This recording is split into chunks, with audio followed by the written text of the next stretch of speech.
Hi everyone, thank you very much for joining me today. I'm going to be talking about a subject which I have been focusing on for well over a decade now, and that's in relation to child sexual abuse. Now, for those of you that don't know me, I was the founder of the Child Protection Party because I saw a need to become politically involved in areas relating to the abuse and neglect of children.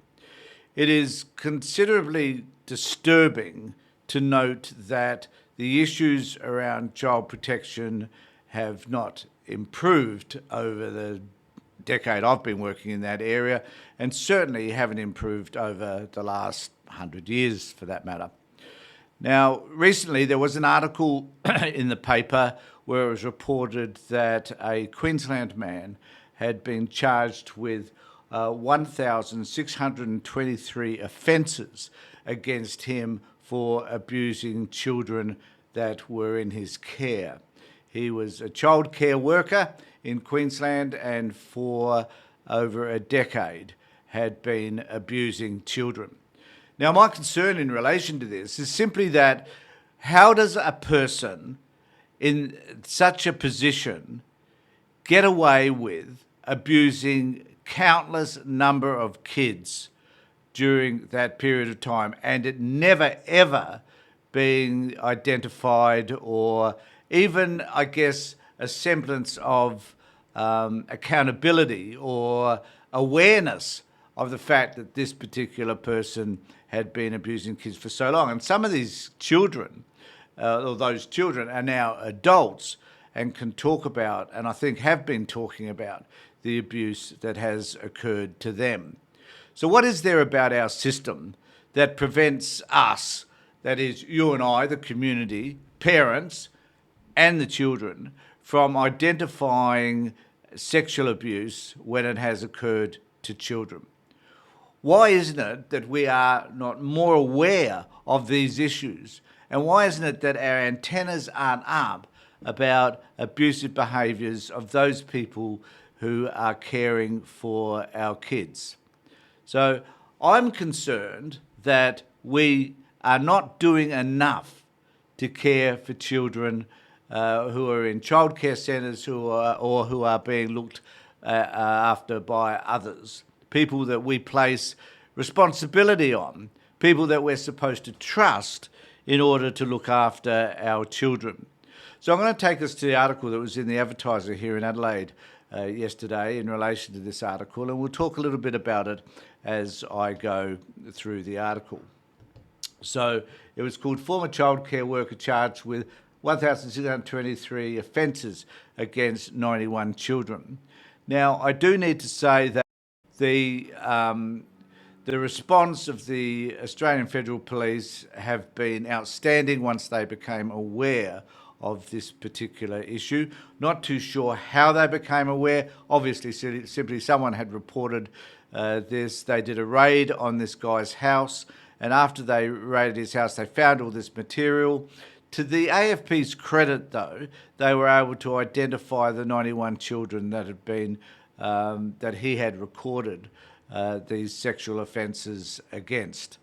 Now, still, I am concerned that people, the community in general, have not been able to address this issue for such a long period of time. It amazes me that we've allowed this, that the community, that the parents, that there are other people in here who must have allowed this to happen, whose antennas were not, who were notified in some form or another of these issues happening with regard to their children or other children, and they chose to do nothing.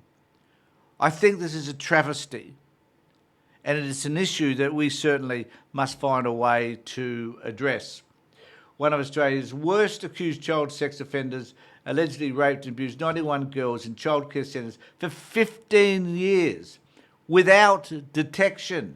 Just want to highlight this. Despite having workers access a dozen different, he worked across a dozen different locations. The 45-year-old Gold Coast man was allegedly able to commit more than 1,600 offences at 10 Brisbane childcare centres, as well as at one centre in New South Wales and another overseas. The Courier Mail can reveal material produced by the man and was among a massive catalogue investigators had to comb through after, I'll just get rid of that, through the dismantling the Love Zone, the international online pedophile network run by notorious Australian ringleader Sharon McCall, and this is this revolting individual photographed here. At the time, police had no idea who had produced the material or where it was made, but detectives from Queensland Police Service's world-renowned task force Argos uploaded it to an international victim identification database to try to identify the girls in the pictures.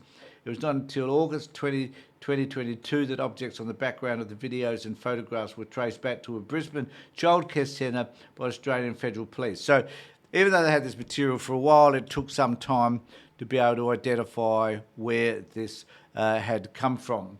AFP officers contacted the childcare centre and their inquiries, they allegedly led them to the Gold Coast man. The childcare worker was arrested on August the 20th, with detectives initially charging him with making and distributing child abuse material. Over the following month, the AFP, along with detectives from QPS, combed through nearly 4,000 images allegedly found on the man's phone and other electronic devices. Victim identification experts were able to identify 87 little girls allegedly abused by the man in Australia. There's a list of the charges here. AFP Assistant Commissioner Justin Goff said every Australian alleged victim had been identified, thank God, and police were working with authorities overseas to identify the remaining 4. She said the names of children, the childcare centres would not be released, and that's fair enough. I can assure members of the Australian public that if you have not been contacted by law enforcement, it's extremely unlikely your child was allegedly offended against by the man. Now, the issue here also is the damage that's been done to these children and whether or not there's been enough services provided for the kids, for their parents, for the ongoing impact that child abuse has in relation to kids as they grow up into adulthood, and the impact that it has on their forming of relationships and their sense of self and how that impacts them as an adult. These issues need to be addressed, and I don't know whether or not there are enough services around to actually do that. I know that there are specialists in the area of child sexual abuse, but whether or not there are enough to deal with a number of these kids is another issue. And whether all the children, even though they have been identified, whether they make use of the services that are there, and whether parents who have been struggling with children's behaviours over the years as a result of this offending, whether they have been able to adequately deal with the fact that they are blaming themselves for poor parenting because the children might have been out of control or because of children's adverse behaviours. So I am concerned that we as a community are not aware enough, don't have our antennas up enough to be able to deal with these types of issues. And I think it's important that all of us find a way to address the behaviour of children that is in question.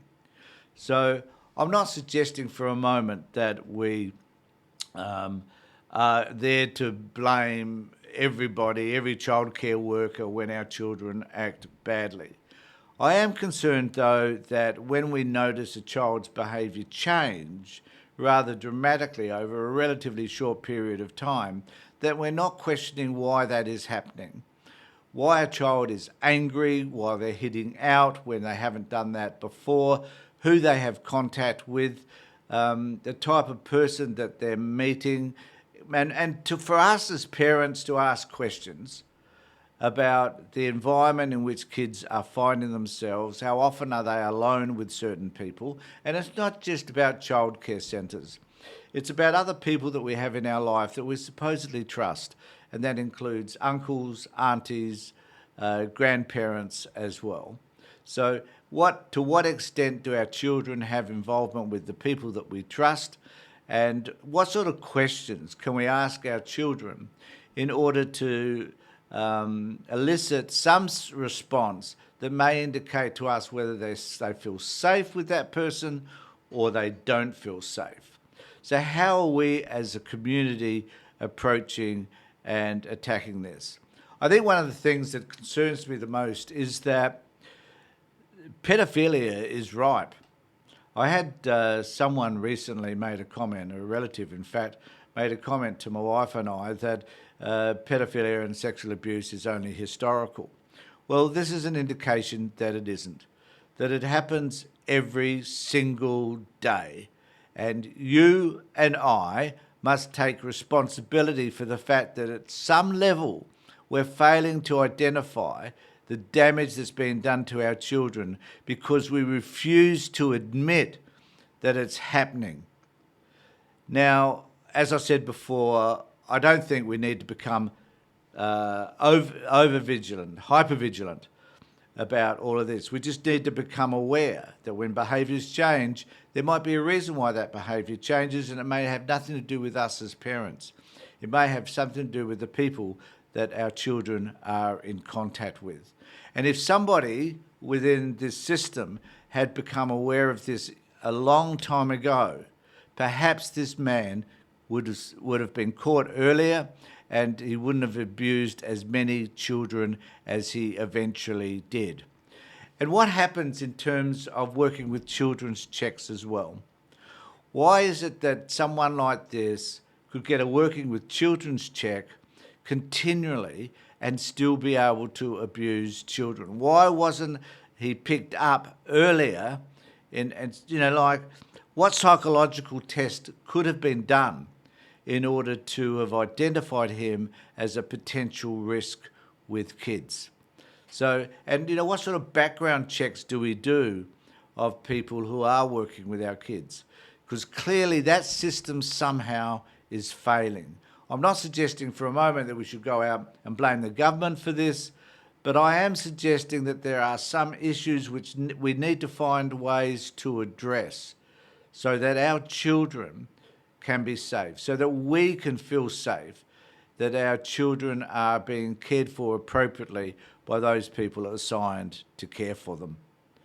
So let me know what you think. This is a very disturbing issue, and I'd like to think that you could subscribe to my channel. That would be great. And if you've got any comments, then please put a comment below, and you can also email me on this particular email address. Look, I think that this is an issue we need to find the space to be able to deal with. I've struggled with it for decades. I've worked my best as I can, to deal with this problem. And I must confess, to some extent, I think I might have failed. But I'm here now on my YouTube channel, trying to make us more and more aware of these issues so that we can deal with them and so that we could find ways to protect our children. Thanks for being with me, everybody. Take care, look after yourselves and your children, and be safe.